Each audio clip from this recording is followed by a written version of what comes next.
You slept last night. Or maybe you tried to, and it wasn't very great, but you slept. You had coffee. You've probably had a second coffee. I'm on my 2.5 cups right now. You've got lots of things to do. People are counting on you, and the list doesn't stop. And yet, at 2 p.m., your body feels like it weighs twice as much. By 3 p.m., you're moving through something that feels like wet concrete. And somewhere in the back of your mind, there's this thought you just can't quite shake. What is wrong with me? You've Googled it. You've asked AI about it. You wonder if you're depressed. You wonder if maybe you're getting sick. You wonder if maybe you're just not cut out for all of this. And then you feel guilty for thinking that, which costs you more energy that you don't have. So that's what we're talking about today. The science behind all of that. And it has nothing to do with how hard you're trying. I'm Jessica Lynn Lewis, and this is Quick Wins for ADHD Moms. Your quick win for today, I'm going to give it to you now before the science because you need to hear this first. Your quick win for today is stop pushing through.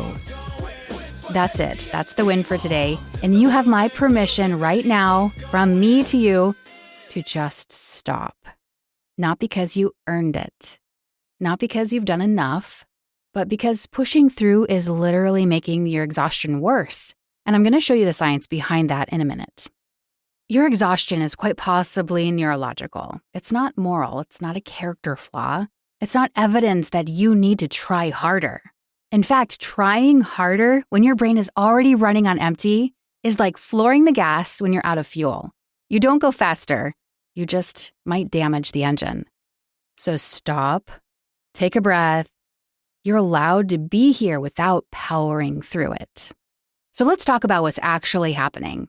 When I got my ADHD testing done, one of the things that came back to me was, I work harder than 96% of people just doing normal tasks. Not hard tasks, normal tasks. The stuff other people do on autopilot, planning what to do next, switching between tasks, filtering out all the distractions, keeping track of where you are in a sequence. All of that costs me significantly more effort than it costs most people. So when I read that 96% of people, I work harder than 96% of people who do normal tasks. When I read that in my results, it took a while to sink in. And quite honestly, a couple years later, I'm still processing that. But it 100% makes sense. And maybe you could relate to this. So I think back when I was in middle school and I was striving to complete all my paperwork. And we went to a private school and there was a lot of homework because they were very high achievers. And everyone else was reading books or playing games. And I see this in my son now. Like he has to work 10 times harder to get the same amount of work done. And I'm in the middle of this right now, trying to figure out what to do and what the next steps are to help give him support. So if you have any ideas, I am all ears. But the neuroscience behind why we have to work so hard is that ADHD brains have lower baseline levels of dopamine and norepinephrine. It's the chemicals that drive your attention, your motivation, and your ability to get started. So when those levels of dopamine and norepinephrine are lower, your brain has to recruit more effort to do what other brains do automatically. And more effort means more cost. More cost means faster depletion. Researchers have found that over 62% of adults with ADHD meet clinical criteria for significant fatigue. Not just tired, clinical fatigue. And that's not a coincidence, that's more of a pattern. So now let's talk about sleep.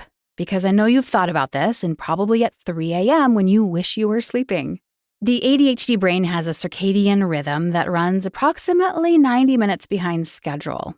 The brain's melatonin signal, it's that chemical that tells your body it's actually time to go to sleep, fires about 90 minutes later in adult ADHD brains than in neurotypical brains. For kids, researchers have found that to be about 45 minutes later. So when you're trying to fall asleep at 10 p.m. because you have to be up at 6, your brain is treating it more like 8:30 p.m. and it's not quite ready. And when you can't get those deep restorative stages of sleep, you wake up still depleted. Up to 80% of adults with ADHD have sleep disturbances. 78% have sleep onset insomnia. the lying there awake kind where your brain just won't stop. And around 50% also have restless legs or body movement during sleep that keeps them back into like a lighter, non-restorative stage of sleep. So you can be in bed for 8 hours and still not actually get rest. And then add stress and cortisol and perimenopause, like all of that, just dump it all on the ADHD brain. Fun, right? And then another piece, and one that I think we as women really struggle with, is women with ADHD mask. We learned to mask early. We watched what was expected of us, and we built a version of ourselves that could perform the way we should. Being organized, being calm, being on top of things, not too scattered, we're not too much. And we carry that performance all day long on top of the mental load of managing your household, your kids who need things constantly, and maybe a business as well. Raise your hand if you have more than one business. Yeah. I really do try to hold it together all day, but by dinner time, the dinner that I haven't cooked yet because I'm like, oh crap, it's dinner time. The kids are hungry, they're tired, whining, complaining. They're just looking at me to fix their problems and just give them spaghetti again. And I have to make them stop and wait while I cook the spaghetti, and it's the longest 15 minutes of their life and my life. And I'm just done. The mask comes off and I become mean mommy. And it's a joke now, but I do warn my kids, now that they're older, that mean mommy is about to make an appearance, and none of us want that. So go find something to do for 10 minutes, then come back and check on dinner. Your brain is doing the best that it can with what it's got. And the gap between the effort you put in and the result you get is real. It's exhausting in a way that probably almost no one else really understands unless you have it. And it's really hard to explain, right? So what do we actually do with this? The design move for this episode is rest is strategy, not a reward. Use rest as a strategy. Build it into your day. It's not a reward for after you get all your things done. A lot of us treat rest like it's something that we earn. Like there's a productivity threshold that we have to hit before we're allowed to stop. But we almost never feel like we hit that threshold. There's always more. There's always something that we forgot, or that we didn't finish, or we should have caught. So we never fully stop. And then we wonder why we're always depleted. It's exhausting. I end up going to bed 5 times because I get into bed, think I have everything, and then my brain starts relaxing, and it was like, oh, wait, I didn't write that thing down. And if I don't write it down, I'm going to forget it. So I'm going to get up, write it down. Okay, get back in bed. Oh, shoot, tomorrow is field trip day. They need a paper bag. I didn't buy paper bags to get their lunch, and so there's never this complete like, hey, I'm done, time to rest. There's just always something going on. So here's 3 things that I want you to try instead. I'm going to name the 3 things and then we'll go through each one to better explain it. So 1, name what's actually draining you. 2, micro test it before you hit the wall. And then 3, stop fighting your phone the wrong way. So one thing to try is name what's actually draining you. Maybe not in a journaling, sit with your feelings kind of way, but maybe in a more practical, okay, where are the leaks kind of way. Time blindness costs a lot of energy. The constant recalibrating, catching yourself, realizing an hour has passed, adjusting everything in real time, that's a lot of work. Sensory overload also costs a lot of energy. Think about your environment. The noise, the movement, the kids, all of it flooding in at once. And there's certain parts of the day I think you'll realize where there's more sensory overload than the others. That's a lot of work too. Decision fatigue, that costs a lot of energy. And if you do have ADHD, you're making more micro decisions than you realize because nothing runs on autopilot. So name what's actually draining you. Maybe it's all of it, maybe it's part of it. Is it time blindness, sensory overload, decision fatigue? If you can name it, you can actually start to see where the tank is draining the fastest and put structure into place so that it's not draining, or it's not draining as fast. So the second thing you can do is take a micro reset before you hit the wall, not after. 2 to 5 minutes of genuine downtime. Your eyes closed, no phone, no planning, no organizing your thoughts. Just stop and give yourself 2 to 5 minutes. Because once you're completely drained and empty, the recovery takes so much longer. Your brain needs small resets distributed throughout the day, not one big collapse at the end of it. I prioritize naps, and I can do that now that the kids are older. This is really challenging when the kids are really young. But now that I can schedule my day a little bit more, I do prioritize naps or just tiny little getaways. Sometimes it could be at 10 a.m. if I'm up at 5 a.m. and I'm working really hard. Sometimes it might be 3 p.m. before the boys get off the bus at 3:30. It's just a way for me to stop any spiral. And right, when you have very small children and on your own, you can't stop. There's no stopping. And even if you try to put your kids down for a nap and you happen to fall asleep and they don't, you pay for it. And 3, stop fighting your phone the wrong way. The advice is everywhere. Put your phone down. It's overstimulating you. It's making you tired. Yeah, it probably is. But for ADHD brains, the phone is often the external brain.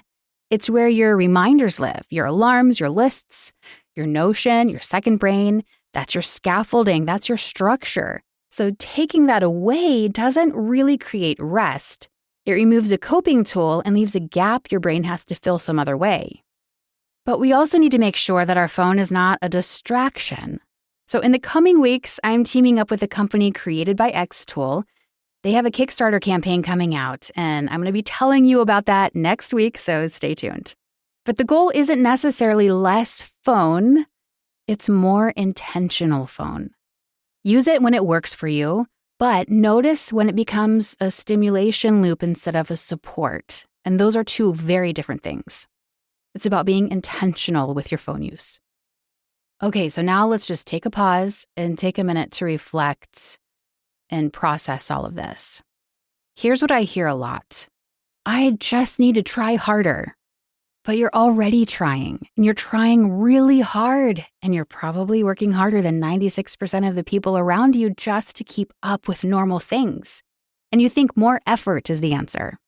But reality is that you're running your brain in a world that wasn't necessarily built for you, while raising kids who also have the same kind of brain. And you're running a business or 2. And you're managing a household with its own chaos. Oh, and on top of it all, you're supposed to exercise and eat well and sleep enough and be present and be patient and be grateful. That's a lot. And your exhaustion is not evidence that you're failing. It's evidence that you're carrying all of this, and that's very real. But know this, when your body is tired, it's communicating something.